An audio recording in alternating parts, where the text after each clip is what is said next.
గత వైసీపీ పాలనలో BC, SC, ST వర్గాలపై యథేచ్ఛగా దాడులు జరిగాయని, ఆ దమనకాండకు బాపట్ల జిల్లా అమర్నాథ్ గౌడ్ హత్యే ప్రత్యక్ష సాక్ష్యమని నరసరావుపేట ఎమ్మెల్యే డాక్టర్ చదలవాడ అరవిందబాబు మండిపడ్డారు.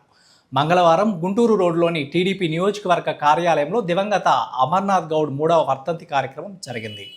ఈ సందర్భంగా అమర్నాథ్ చిత్రపటానికి పూలమాలలు వేసి నివాళులర్పించిన అనంతరం ఎమ్మెల్యే అరవిందబాబు మీడియాతో మాట్లాడారు. జగన్ రెడ్డి 5 ఏళ్ల పాలనలో బీసీలపై కనికరం లేకుండా ఊచకొత కోశారు. చెరుకుపల్లి మండలం రాజోలు ఉప్పలవారిపాలెనికి చెందిన బీసీ యువకుడు అమర్నాథ్ గౌడ్ను తన అక్కను వేధిస్తున్న వైసీపీ మూకలను ప్రశ్నించినందుకు పెట్రోల్ పోసి దారుణంగా హతమార్చారు. ఇది వైసీపీ గొడ్డల పార్టీ రాజకీయాలకు పరాకాష్ట అని అన్నారు. ఈ కార్యక్రమంలో బీసీ నాయకులు, బీసీ మహిళా నాయకులు పాల్గొన్నారు. క్యాండిల్స్ వెలిగించి నిరసన తెలియజేశారు. మరి అమర్నాథ్ గౌడ్ అనే చిన్నపిల్లవాడిని 3 ఏళ్ల క్రితం కిరాతకంగా పెట్రోల్ పోసి చంపడం జరిగింది. వైసీపీ అధికార బలంతో, అధికార మదంతో చిన్నారి మీద పెట్రోల్ పోసి చంపడం అనేది చాలా దుర్మార్గపు చర్య. పిల్లలు ఎవరైనా కానీ ఇటువంటి పిల్లవాడిని చూడండి, ఎంత చక్కగా ఉన్నాడు. ఇటువంటి పిల్లవాడిని మరి కిరాతకంగా హత్య చేసే చేతులు వాళ్ళకి ఎలా వచ్చాయని చెప్పి అందరూ కూడా సభ్య సమాజం సిగ్గుతో తల వంచుకుంటుంది. అయినప్పటికీ కూడా ఇప్పటికి కూడా వైసీపీ పార్టీకి కనీసం సిగ్గు ఎగ్గు లేకుండా వాళ్ళు బజార్లో తిరుగుతూ ఉన్నారు. అవినీతి అక్రమాలకి, దుర్మార్గాలకి గొడలి పార్టీకి మీ పేరు. మరి ఎన్నో కిరాతకాలు చేసిన ఘనత మీకుంది. ఒక్కసారి 5 ఏళ్ల చరిత్ర తిరగరాస్తే ఏ పోలీస్ స్టేషన్లో ఎన్ని కేసులు ఒకసారి మీరు ఆలోచన చేయాలి. ఎస్టీలు, ఎస్సీలు, బీసీలు, ముస్లిం మైనార్టీ, కాపు సోదరుల మీద 90% పోలీస్ కేసులు నమోదైనవి. వీళ్ళందరినీ కూడా అణచివేస్తే తెలుగుదేశం పార్టీ మళ్ళీ రేపు ప్రజాస్వామ్యంలో గెలవకుండా చేద్దామని ఆలోచనతో ఎన్నో కేసులు పెట్టడం జరిగింది. అయినా కానీ ఎస్టీలు, బీసీలు, ముస్లిం మైనార్టీ సోదరులు, కాపులు కానీ అదేవిధంగా వ్యాపారవేత్తలు, మరి రైతు సోదరులు అందరూ కూడా కష్టపడి పనిచేసి పార్టీని గెలిపించుకున్నాము. బీసీ ముద్దుబిడ్డ అమర్నాథ్ గౌడ్ అను వ్యక్తి వైసీపీ హయాంలో తన అక్కని వైసీపీ అల్లరి మూకలు ఏడిపిస్తున్న కారణంగా మా అక్కని ఎందుకు ఏడిపిస్తున్నారని అడిగినందుకు అమర్నాథ్ గౌడ్ని 10వ తరగతి చదివే చిన్న బిడ్డ, 15 ఏళ్ల బిడ్డని అమానుషంగా నోట్లో గుడ్డలు కుక్కి కాళ్ళు కట్టేసి పెట్రోల్ పోసి తగలబెట్టేసి సజీవ దహనం చేశారు. ఆ రోజు వైసీపీ హయాంలో వాళ్ళు చంపినా కానీ జగన్మోహన్ రెడ్డి పరామర్శించడానికి వెళ్ళలేదు, ఎటువంటి వాళ్ళకి హెల్ప్ చేయలేదు. ఆ రోజుల్లో మనం గవర్నమెంట్లో లేకపోయినా కానీ లోకేష్ గారు ఇచ్చిన హామీలు ఈ రోజుకి నెరవేర్చారు. ఈ రోజుకి ఆ బాబు చనిపోయి 3 సంవత్సరాలు అయింది. లోకేష్ గారు ఇచ్చిన మాట ప్రకారం వాళ్ళకి ఇల్లు కట్టించారు, వాళ్ళ అమ్మకి గవర్నమెంట్ ఉద్యోగం ఇప్పించారు. వాళ్ళ అక్కని ఈ రోజున తను బీటెక్ ఫైనల్ ఇయర్ చదువుతుంది. మర్చిపోలేని విషాదం జరిగింది రోజు. మన అమర్నాథ్ గౌడ్ని అతి దారుణంగా, అతి కిరాతకంగా అంతమందించిన రోజు. ఎందుకంటే మన ఈ జగన్మోహన్ రెడ్డి పాలనలో రౌడీ రాజ్యం, రాక్షస రాజ్యం వెళ్ళింది.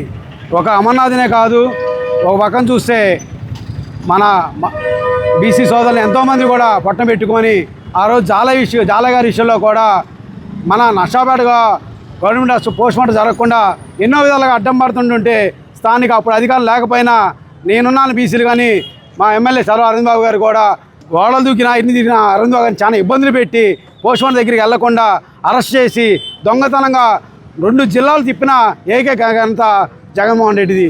గుర్తుపెట్టుకో జగన్మోహన్ రెడ్డి, తస్మాత్ ఇవన్నీ నేను చెప్పను. బీసీలో ఆంధ్ర రాష్ట్రంలో 60% ఉన్నాం. గుర్తుపెట్టుకో, నీకు ఎక్కడ కూడా సీట్ రాకుండా బీసీలందరూ కూడా ఏకపక్షంగా నీతి మీద దేశంతోనే నీ మీద పగతో రగిలిపోతున్నారు.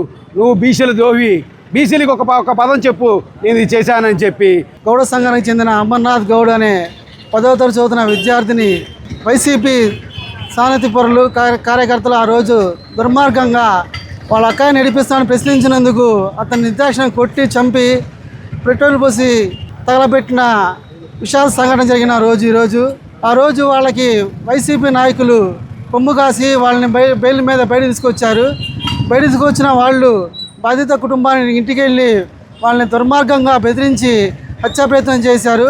అమర్నాథ్ గౌడ్ గారి చనిపోయిన సందర్భంగా ఈరోజు తెలుగుదేశం పార్టీ కార్యాలయంలో అరవింద్ బాబు గారి ఆధ్వర్యంలో ఈరోజు నిరసన కార్యక్రమం చేయడం అనేది జరుగుతుంది. మరి ఈరోజు వాళ్ళు బెయిల్ తీసుకుని వచ్చేసి మరి పబ్లిక్గా రోడ్ల మీద తిరుగుతున్నారంటే మరి వాళ్ళని తక్షణమే అరెస్ట్ చేసి మరి వాళ్ళ మీద చర్యలు తీసుకొని ఉరిశిక్ష పడేలాగా వాళ్ళని చేస్తేనే అటువంటి వాళ్ళకి సిగ్గొచ్చింది తప్ప మళ్ళీ లేడీస్ జోలి పోకుండా ఉండాలి అంటే అటువంటి వాళ్ళని గురి తీయాలని చెప్పేసి ఈ సందర్భంగా తెలియజేస్తారు. 2019 నుంచి 24 వాళ్ళు వైఎస్ఆర్ ప్రభుత్వం చేయని అరాచకాలు లేవు, చేయని అకృతాలు లేవు. ఈ పసిపిల్లలేంది బీసీ నేత చంద్రయ్య గారిని కూడా మెడకాయ కోసి ఆంధ్ర నిర్దాక్షిణ చంపిన వాళ్ళు.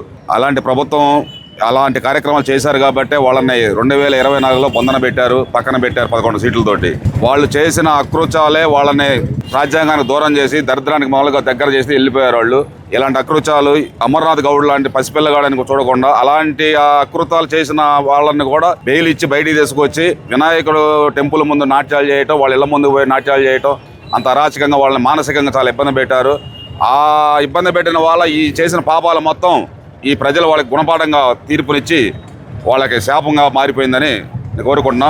గత వైసీపీ పాలనలో గొడ్డల పార్టీ చేసిన అరాచకాలకి బీసీలు అతి దారుణంగా అతి కిరాతనంగా చావబడిన రేపల్లె నియోజకవర్గం తన అక్కను వేధిస్తున్నారని ప్రశ్నించినందుకు అమర్నాథ్ గౌడ్ని అతి కిరాతనంగా చంపి కిరోసిన్ పోసి అతను దారుణంగా చంపాడు. అదే నర్సాపేట నియోజకవర్గంలో ఒక మైనార్టీ ఇబ్రహీం అనే వ్యక్తిని అతి దారుణంగా చంపారు. అదే వైజాగ్లో ఎస్సీ క్యాండిడేట్ సుధాకర్ అనే డాక్టర్ గారిని మార్క్స్లు అడిగినందుకు అతి దారుణంగా చంపాడు. ఇంత ఘనత నీకే దక్కుతుంది జగన్మోహన్ రెడ్డి.